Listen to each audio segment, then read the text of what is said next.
The multiplayer side of Halo has always been a little bit more fast and loose. In multiplayer, everything and anything can happen. Oh my God, mother.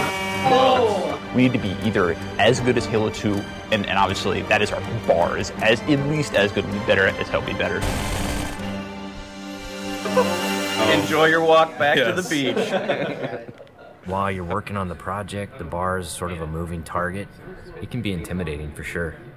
Typically my morning starts with me weeping at my desk for about 30 minutes, and then I get to work.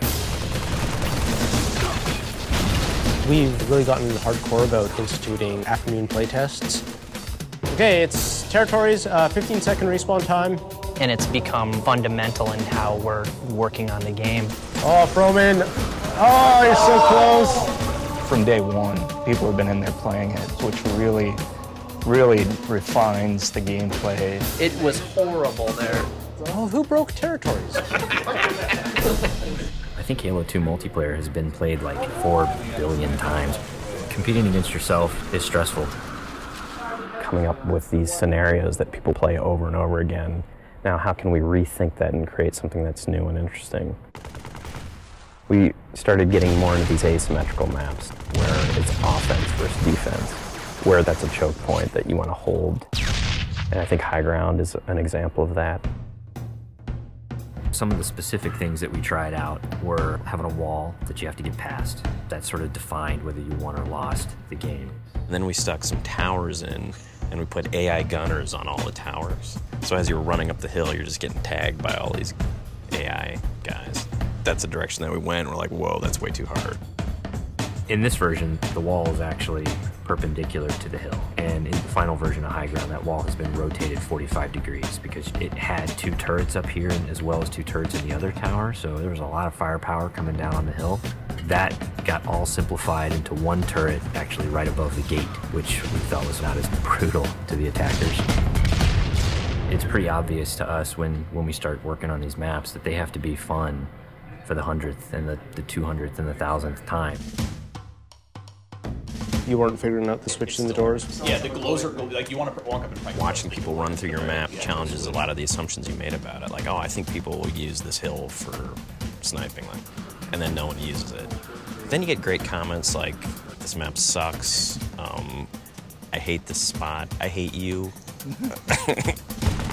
A lot of the time that we spend on these levels are in the details, making sure that the run to a weapon is equal for different areas, getting the distances right for flag captures. Because we make such an effort to place titled objects in a level, like the waterfall, the bridge, the porta potty, people can say, the flag is down by the porta potty. That immediately helps with that social aspect. Don't tell them about the porta potty. One of the things that we talked about in pre-production was player movement, and that's where the man cannon came from. There's different ways to move the player around the map. In Halo 1 and Halo 2, we had these teleporters. Although it was a great way to get around quickly, it didn't provide as much inherent danger as the man cannon does. There's almost nothing more rewarding than sniping a guy out of the air as he's man cannoning across the map.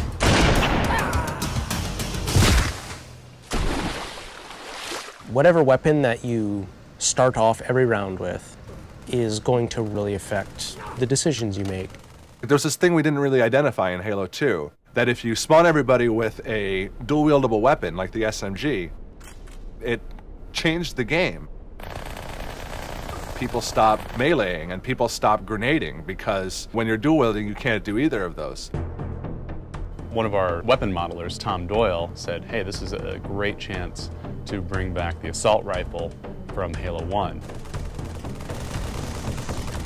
The assault rifle's design language really works well with the Master Chief. It has such a unique kind of silhouette and look to it that we really didn't want to change with what is already a Halo canon. But in terms of design and gameplay, it's been adjusted pretty considerably.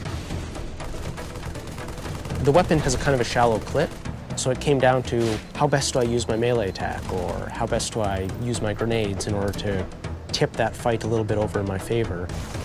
The assault rifle works really well with the golden three things of Halo, which are weapons, grenades, and melee. The different kind of weapons that you get to use now, the way that they're balanced against each other, the way the weapons are placed on a map, it brings a certain something to the map that just makes it play right. You have a situation which is very common, two guys get into a fight. Is there a way to mix that up? Say you start getting hit by a battle rifle from behind.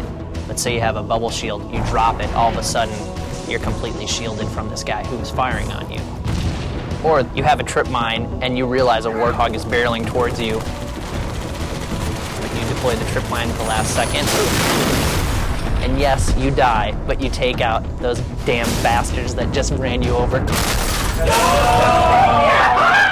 When you are done as a group playing together, the first thing you want to do is talk about it. Every game you play, you're going to be having a save film that you can stop time, shift camera angles.